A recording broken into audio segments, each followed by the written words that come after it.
The codpiece. What was it? Why was it? And where did it go?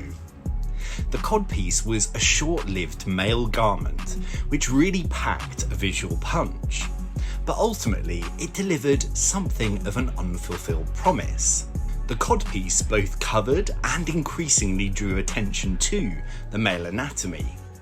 It first appeared in the 15th century before its rapid demise in the latter part of the 16th century. But what was it for? In the 15th century, men wore a doublet at the top and hose at the bottom, the hose being two separate knitted stockings which were secured to the doublet. This arrangement, however, left a gap between the legs, and difficulties arose when fashions changed and the doublet became shorter, meaning that gap between the hose left little to the imagination.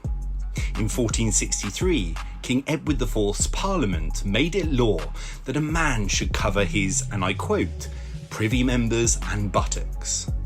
The codpiece was the solution. A simple triangular-shaped piece of cloth called a bray was introduced which covered the gap between the hose. However, this simple solution soon turned into an opportunity. The 16th century was a hotbed of masculine pursuits, like jousting, and this culture was wrapped up in ideas of chivalry, honour, and romance. Virility became central to the codpiece's expansion. The bigger the bulge, the more virile the man. Now, on the battlefield, the codpiece undoubtedly provided protection, but at court, it provided spectacle, reaching epic proportions during the reign of King Henry VIII. Henry had for many years struggled to secure a male heir, so it is perhaps not surprising that his codpiece became larger than most.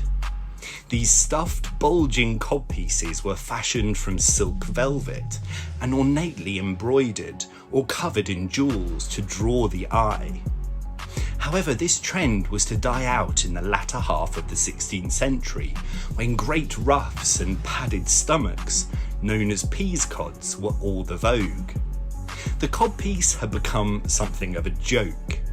Today, whilst fashion designers often evoke the codpiece on the catwalk, they are largely a long-gone phenomenon. Should we bring it back?